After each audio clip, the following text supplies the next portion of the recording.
Os parlamentares de extrema-direita e golpistas compararam a prisão em Brasília, onde estão aqueles, né, que promoveram os atos terroristas no último domingo, quando invadiram o Congresso Nacional, o Supremo Tribunal Federal e o Palácio do Planalto e vandalizaram esses prédios públicos, com prisões nazistas. Enfim, vamos falar sobre esse grave episódio da história aqui do Brasil com o Gabriel Mizrahi, graduado em Ciências Econômicas pela Universidade Federal do Rio de Janeiro, mestrado em História Social pela UFRJ, doutorando de Relações Internacionais da PUC do Rio de Janeiro. Foi assistente do Núcleo Interdisciplinar de Estudos Judaicos, também da Universidade Federal do Rio de Janeiro, e bolsista do projeto Israel Imaginário e a extrema-direita, vinculado à Open Society Foundations. Olá, Gabriel, bom dia, seja muito bem-vindo. Olá, bom dia. Bom, Gabriel, vamos começar aqui a falar já sobre o deputado federal Gustavo Gayer, do PL. Ele disse o seguinte, abre aspas, em nome da democracia, o Brasil acaba de ressuscitar os campos de concentração nazistas. Ainda temos aqui também uma pessoa bolsonarista que está presa em Brasília, dizendo, estamos sendo tratados como os nazistas trataram os judeus. População de bem, população trabalhadora, são idosos, senhoras e senhores, pais de família, trabalhadores brasileiros que estavam fazendo uma manifestação pacífica e ordeira. Se houver desordem, que os desordeiros julgados e condenados, e, enfim, mas aqui tem a população de bem que traz riqueza para esse país, Brasil e mundo salva essa população que está aqui sendo tratada como se isso aqui fosse o Holocausto. Eu queria que você falasse, Gabriel, como é que você acompanhou, né, todas essas declarações, enfim, e essas comparações, né, que as pessoas insistem em fazer em relação a essa questão aí das prisões nazistas e o Holocausto. Gostaria que você falasse a gravidade disso que está acontecendo no Brasil. Olá, bom dia novamente. Bom dia. É muito curioso que haja essas comparações das prisões desses bolsonaristas com o Holocausto, porque isso não é só uma retórica, né? Não é só uma propaganda que eles estão fazendo como se as instituições estivessem torturando eles de alguma maneira. Isso faz parte do projeto da própria gramática bolsonarista, né? E isso, na verdade, é um negacionismo do Holocausto, né? Porque é uma estratégia de negacionismo, às vezes, não negar o Holocausto, mas imaginar... se você comparar tudo com o Holocausto, você tira a gravidade do fato histórico, né? Então, uma estratégia do negacionismo, às vezes, não negar, mas você começar a tirar a gravidade. E você tem o Holocausto como esse marco para a extrema-direita, e a gente vê isso durante todo o governo do Bolsonaro, né? A gente tem várias referências ao nazismo ao longo do governo, não preciso falar aqui do Alvin imitando Goebbels, várias frases usadas como o trabalho liberta, que é o trabalho, a frase que está no campo de concentração de Auschwitz. Então você tem essas várias referências nazistas e uma maneira de negar o Holocausto, que não é exatamente dizer que nada aconteceu, é você comparar tudo com o Holocausto. A gente viu isso muito na pandemia, né? Na pandemia, eles falavam que marcar o braço das pessoas, tal qual, com a vacina, tal qual faziam com os judeus. Então você vai comparando tudo com o Holocausto, coisas que não tem nada a ver, e você tira a gravidade dos fatos históricos. Isso é uma estratégia basicamente negacionista, né? Então é o que eles estão fazendo ao longo dos últimos 4 anos. E aí, além, nesse caso, de você tirar... É bom para eles 2 vezes essa narrativa, porque você tira a gravidade do Holocausto e você coloca a luz sobre uma suposta tortura ou suposto maus tratos que eles estariam recebendo, né? Então, faz parte da gramática bolsonarista essa comparação, e não é por acaso, não é só para exagerar, é um negacionismo do Holocausto como a extrema-direita, de um modo geral, faz. Exato. Agora, tem aqui uma nota, enfim, da CONIB, né, Confederação Israelita do Brasil. Tem mais ou menos, acho que umas 9 linhas apenas, acho que eu vou até ler, eu queria que você também comentasse sobre entidades, né, que representam aí a comunidade judaica aqui no Brasil. Mas a CONIB, Confederação Israelita do Brasil, diz o seguinte na nota: repudia comparações completamente indevidas do momento atual com os trágicos episódios do nazismo, que culminaram no extermínio de 6 milhões de judeus no Holocausto. Essas comparações, muitas vezes com fins políticos, são um desrespeito à memória das vítimas do Holocausto e de seus descendentes. A CONIB, inclusive, criou uma campanha contra a banalização do Holocausto para que possamos entender melhor as verdadeiras dimensões dos fatos e assim contribuir para um melhor entendimento do presente. Bom, essa aqui é a nota. Gabriel, eu queria que você falasse sobre também a aproximação, né, de entidades, enfim, representativas, né, judaicas no Brasil, a proximidade com o bolsonarismo. Isso, de fato, existe, enfim, e como você vê, né, essa aproximação? Eu vejo, isso de fato existe, né? A CONIB, talvez um pouco menos, a Fierre no Rio de Janeiro bastante, no caso. Eu prefiro pensar de maneira um pouco mais global, no sentido de os judeus no Brasil, eles são muito integrados à sociedade, completamente integrados, né? Então, eles participam da vida pública, eles participam da vida política. E nas últimas décadas, né, isso não foi sempre assim, mas nas últimas décadas, principalmente, os judeus eles começaram a entrar na vida pública num país extremamente racista como é o Brasil, enquanto brancos, né? Então, a maior parte da comunidade judaica brasileira é lida enquanto branco, né? E está dentro e a maior parte da comunidade judaica brasileira, além de ser lido como branco e se ler como branco dentro do contexto brasileiro, estão nos grandes centros urbanos, né? E principalmente no sul e no sudeste. Então, os judeus que sempre votaram, sempre veem a política brasileira enquanto classe média branca, começaram também a ver como classe média branca o bolsonarismo, né? Então, a minha leitura disso, a minha leitura do que essas entidades judaicas faz é basicamente olhar pessoas da classe média branca fazendo, né? Eu acho que a pergunta ideal não seria por que os judeus apoiam o Bolsonaro, né?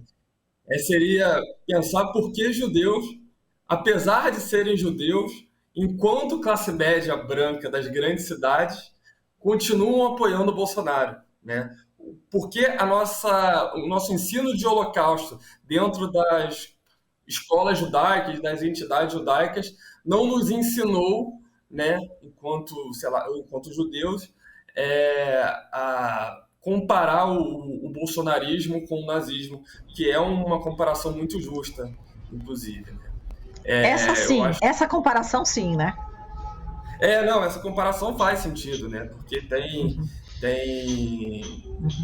resquícios históricos, tem aproximações históricas. Eu acho que muito da nossa educação do Holocausto, e aí eu não falo apenas da comunidade judaica, mas como se ensina o Holocausto nas escolas, de modo geral, a gente olha muito para a tragédia, né? A gente olha muito para a pilha de corpos, para a barbárie, e isso em si não ajuda muito, né? Se a gente olhar só para a barbárie, a gente só vai ficar chocado, vai causar uma catarse, mas essa catarse não vai ensinar. Então, para ensinar o Holocausto, a gente tem que não olhar para Auschwitz em 41, mas olhar para o nazismo em 1930, 1931, 32. E aí a gente vai encontrar comparações e aí a gente vai ter agendas, né? Porque senão olhar só para os corpos não adianta, né? Aí é a catarse, aí é Hollywood.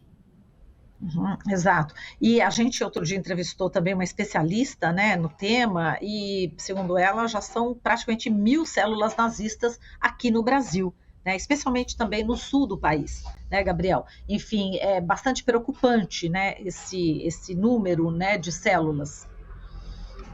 Sim, sim, as células nazistas estão aumentando bastante, principalmente no sul, mas é bom entender que também não é só no sul, né, primeiramente, e é um fenômeno que está se espalhando pelo bolsonarismo, né?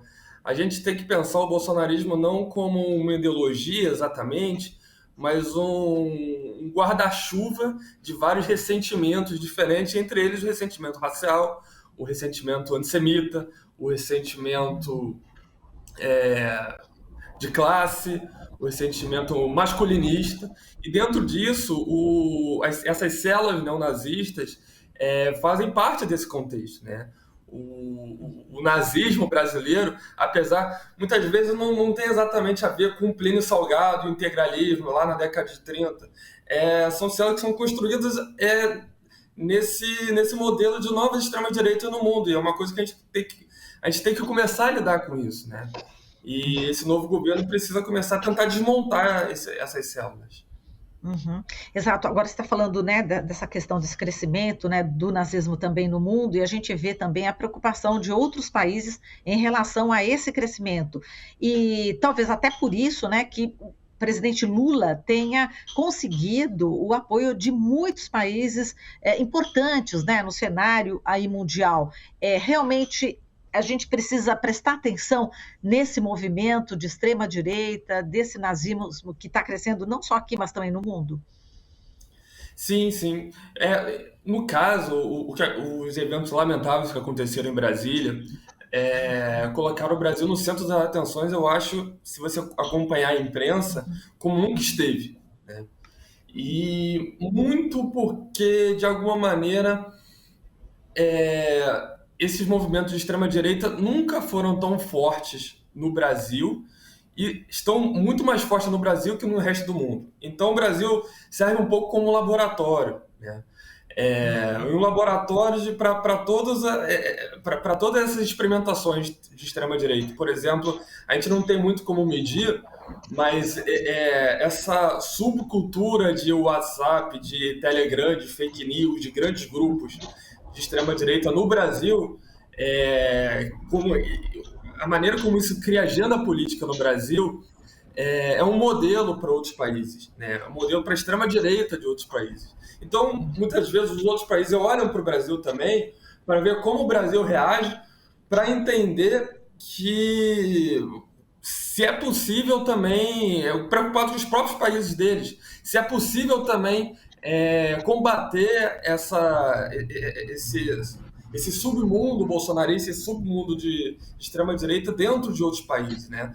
O Brasil é um laboratório dessa extrema-direita mundial, principalmente dos últimos 4 anos, né? O Bolsonaro, é bom a gente entender que o Bolsonaro não fez nenhuma concessão ideológica, né? Todo o discurso dele durante a campanha, e uma coisa que o mercado achou que ele ia, quando entrar, o mercado achou que talvez ele fosse mais moderado durante o governo, mais pragmático, ele não foi, né? E ele criou esse caldo cultural de extrema-direita, e a gente tem que lidar com ele hoje, né? Nenhum país, nenhuma democracia liberal, digamos assim, hoje em dia, tão consolidada essa extrema-direita. Por isso que os países estão vendo o Brasil muito como um laboratório também, para olhar para os próprios extrema-direita própria, né? Principalmente na Europa. Exato. E aí, quando a gente vê também na área cultural, né, por exemplo, a atriz Regina Duarte, que já foi ministra, né, da Cultura do ex-governo, ela dizendo, né, que chamando as prisões onde estão aí esses extremistas, enfim, esses golpistas, estão detidos em campos de concentração, né, repete de novo isso, e ela ainda posta um vídeo, né, de uma influenciadora bolsonarista que se chama Eliana Benatti, e ela faz esse paralelo de novo, né, chamou de desmandos do poder legislativo e do judiciário e o Holocausto. E ela diz que, embora não ache que os dois estão no mesmo patamar de gravidade, entende por que os judeus se sujeitaram mansamente ao que aconteceu com eles até chegar ao genocídio. como é importante a gente esclarecer também o que foi, né, o Holocausto, que foram as prisões nazistas nesse momento, onde a gente tem uma pessoa que é muito conhecida na área cultural divulgar uma barbaridade dessa, hein, Gabriel? Pois eu acho que a gente, como eu falei anteriormente, né, eu acho que a gente falhou muito na educação do Holocausto, né? O Holocausto, eu acho que é uma coisa que a gente está muito na cultura pop, né? Tá muito, as pessoas conhecem as referências do Holocausto, conhecem os símbolos nazistas, mas é tão sacralizado no sentido de quase como um mal absoluto o nazismo, né? Quase como uma coisa que alienígenas vieram e colocaram os nazistas aqui, estão todos psicopatas, são todos pessoas que não existem por aí andando na rua, né? Que a gente despolitizou o nazismo, né? Virou um mal absoluto, virou um vilanismo de novela ou de filme de terror, né? E aí tem essa dissonância que a gente faz entre o que foi o nazismo, que foi uma construção social de ódio também, de ressentimento, né, de nacionalismo extremo, que vai culminar também num darwinismo social, e todas essas questões que vêm do nazismo da década de 20, da década de 30, todo esse caldo cultural, e pensar que os nazistas eram pessoas, né? Eram pessoas como os bolsonaristas são, e que têm família, né? Que não são mal, que aparentemente não são um mal absoluto, mas que podem perpetrar esse mal absoluto, né? Então, pensar que novamente a gente falhou nisso, né? Todo mundo conhece o nazismo, todo mundo conhece as referências do nazismo, né? Todo mundo vê filmes de nazismo, mas ninguém consegue raciocinar por isso, né? Então a gente tem que começar a ensinar nazismo de fato, né? Como uma causa, como um evento histórico, né? E é isso, um evento histórico que a gente tem que colocar. Exato, que a gente não pode esquecer de forma nenhuma, justamente para não repetir, a questão da memória é fundamental, né, Gabriel? Agora, para a gente encerrar, eu queria que você falasse um pouquinho, você é doutorando, né, de Relações Internacionais da PUC do Rio de Janeiro, eu queria que você falasse sobre o seu objeto de estudo. Então, o meu objeto de estudo em si, eu estudo muito o bolsonarismo, de acordo com uma chave de leitura muito específica que eu faço através da Israel imaginária, que é um conceito criado pelo professor Michel German, que a gente pensa o bolsonarismo não exatamente como uma ideologia muito fechada, né? Porque uma ideologia como a gente tem o liberalismo, como a gente tem o comunismo, que são ideologias que têm uma doutrina muito fechada, mas como a gente pensa normalmente o fascismo. O fascismo não é exatamente uma ideologia, e sim uma maneira de pensar o mundo, como estética e como discurso, né? Então, você não tem exatamente um projeto de poder, mas você tem um projeto estético, né? E essa estética bolsonarista, né, que é muito parecido com a estética fascista, mas no caso do bolsonarismo, você tem uma estética que a gente acopla a Israel, mas não ao país Israel que a gente conhece como um Estado que tem todos os problemas, mas é um Estado que tem uma sociedade civil e tal, mas uma Israel imaginária, que é feito de pessoas imaginárias, de uma sociedade imaginária que é completamente branca, que é completamente masculinista, que é completamente armamentista e conservadora. Então, o bolsonarismo enxerga Israel com esses quatro pilares: branco, armamentista, masculinista e conservador, e enxerga esse Israel como um modelo de sociedade ideal, né? Então, essa estética de Israel, e aí Israel vai ser algo divino, né? Vai ser quase como a terra prometida, né? A utopia bolsonarista, né? E aí o bolsonarismo quer sempre rumar, né? Não como um projeto ideológico, mas como um projeto estético para esse campo, né? E aí a gente vê isso, por exemplo, dentro dos acampamentos, né? De pessoas que, às vezes, você vai entrevistar eles não conseguem exatamente falar qual o projeto de futuro que eles querem, mas eles estão lá imitando o exército, né? Eles estão lá imitando uma reza, mas também eles falam mal de padre, né? É uma coisa meio misturada, mas é um projeto estético, né? Projeto estético nesses quatro campos, né? Branquitude, armamentismo, que aí você tem o exército, né? Muito parte do conservadorismo, que aí tem igrejas e cristianismo de um modo geral, e o masculinismo, né? É basicamente esse, em notas gerais, o meu projeto. Tá certo. Gabriel, a gente agradece demais aqui a sua presença. Espero contar com você mais vezes aqui no jornal para você compartilhar aí seus conhecimentos. Muitíssimo importante, viu, o que você falou hoje. Muitíssimo obrigada e até uma próxima oportunidade. Eu que agradeço pelo convite. Quando chamar, pode deixar que eu venho. Muito obrigado e até a próxima. Bom dia. Até a próxima, bom dia. A gente falou aqui com o Gabriel Mizrahi, ele que é graduado em Ciências Econômicas pela Universidade Federal do Rio de Janeiro, mestrado em História Social pela UFRJ e doutorando de Relações Internacionais da PUC do Rio de Janeiro. Estamos apresentando Jornal Brasil Atual. As notícias que os outros não dão.